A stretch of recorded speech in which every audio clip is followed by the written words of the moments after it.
ഒറ്റ കാര്യം എനിക്ക് ചോദിക്കാനുള്ളൂ. ഇദ്ദേഹം പറഞ്ഞല്ലോ, എന്തുകൊണ്ടാണ് എന്റെയും ചേട്ടന്റെയും ശബ്ദം ഒരേപോലെയാണെന്ന് എല്ലാവരും എന്നെ സംശയിക്കുന്നത്. ഇതാണ് ചോദ്യം. ഒറ്റ കാര്യം എനിക്ക് ചോദിക്കാനുള്ളൂ. ഈ നിലവില് ഇപ്പോൾ നമ്മൾ സംസാരിച്ചുകൊണ്ടിരിക്കുന്ന ഈ വഖഫ് നിയമത്തിന് എന്തെങ്കിലും കുഴപ്പമുള്ളതായിട്ട് സലീം സാഹിബിന് എപ്പോഴെങ്കിലും തോന്നിയിട്ടുണ്ടോ? എന്തെങ്കിലും ഒരു കുഴപ്പം നിങ്ങൾക്ക് ചൂണ്ടിക്കാണിക്കാൻ പറ്റുമോ? ഏത് പുതിയ വകുപ്പ് നിയമത്തിലോ? അല്ല, അതായത് ഇപ്പോൾ നിലവിലുള്ള 2013 അമെൻമെന്റ് നടത്തി ഇവിടെ ഇപ്പോൾ പ്രശ്നം ഉണ്ടാക്കി. ഇപ്പോൾ തിരുച്ചുന്തറ എന്ന് പറയുന്ന ഗ്രാമം പിടിച്ചടക്കുന്നു. ഇവിടെ മുനമ്പത്തെ ആളുകൾ ഇതിനകത്ത് കുഴപ്പത്തിൽ പെട്ട് കിടക്കുന്നു. ചാവക്കാട് പെട്ട് കിടക്കുന്നു. പാലക്കാട് പെട്ട് കിടക്കുന്നു. അങ്ങനെ പാർലമെന്റ് വഖഫിന്റെ ആണെന്ന് പറയപ്പെടുന്നു. സുപ്രീം വഖഫിന്റെ. ഞാൻ ചോദിക്കുന്നത്, ഇപ്പൊ നിലവിലെ ഈ സാഹചര്യത്തിൽ ഈ ഒരു അമെൻമെന്റ് ഇപ്പൊ കേന്ദ്ര ഗവൺമെന്റ് കൊണ്ടുവരാൻ വേണ്ടി ശ്രമിച്ചതിന് കാരണമായ എന്ത് പ്രശ്നമാണ് താങ്കൾ ഇതിനകത്ത് കണ്ടിട്ടുള്ളത്? 2 ദിവസം മുമ്പ് കേന്ദ്രമന്ത്രി കിരൺ റിജിജു, ന്യൂനപക്ഷ കാര്യമന്ത്രി, അദ്ദേഹം പാർലമെന്റിൽ പറഞ്ഞു വ്യാപകമായി വഖഫ് ഭൂമി കയ്യേറിയിരിക്കുന്നു എന്ന് അദ്ദേഹം തന്നെ പറയുന്നുണ്ട്. വഖഫ് ഭൂമി കയ്യേറിയിട്ടുണ്ട്.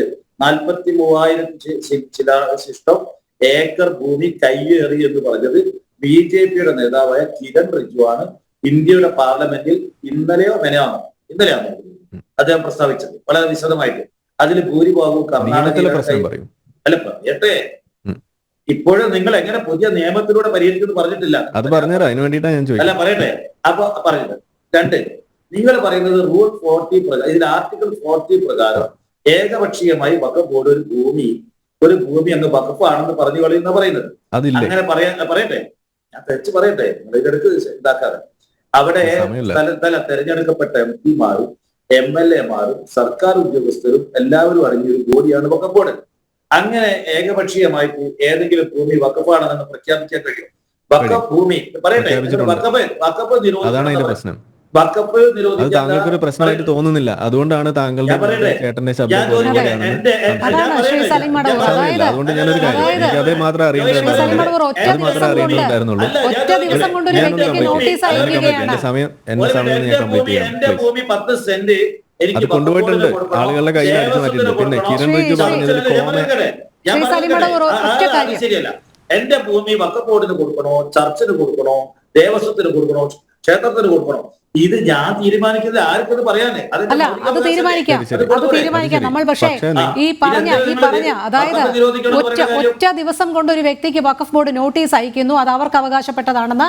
ആ വ്യക്തിക്ക് വഖഫ് ബോർഡിനെ സമീപിക്കാം അതുമായി ബന്ധപ്പെട്ട കാര്യങ്ങൾ ചർച്ച ചെയ്യുന്നതിനായി. അവിടെ നിന്ന് അത് തള്ളിപ്പോവുകയാണെങ്കിൽ വഖഫ് ട്രിബ്യൂണൽ, ആ വഖഫ് ട്രിബ്യൂണലിന്റെ തീരുമാനം അന്തിമം. ഇതാണ് ഏകപക്ഷീയം. ഇവിടെയാണോ സൂചിപ്പിച്ച നിരവധി ആളുകളുണ്ട് ഇത് ഏകപക്ഷീയമാകില്ല എന്നുള്ളത് ഈ നിയമവ്യവസ്ഥയുടെ. എന്തായാലും ശ്രീ ആരിഫ് യെസ്. അപ്പൊ ഞാൻ പറഞ്ഞു ഇത്രയേ ഉള്ളൂ. ഇവിടെ അദ്ദേഹം, ഞാൻ ചോദിച്ചപ്പോ അതിനു വേണ്ടിയിട്ട് സെക്ഷൻ 40 എങ്കിലും എടുത്തല്ലോ. ഇത് തന്നെയാണ് പ്രശ്നം. ഈ സെക്ഷൻ 40 അദ്ദേഹം വെളുപ്പിക്കാൻ ശ്രമിക്കുകയാണ്. അതേപോലെ വഖഫ് ട്രൈബ്യൂണലിന്റെ ആ അമിത അധികാരത്തെ കുറിച്ചുള്ള കാര്യങ്ങൾ, അതാണ് ഇതിൽ അദ്ദേഹം വെളുപ്പിക്കാൻ ശ്രമിക്കുന്നത്.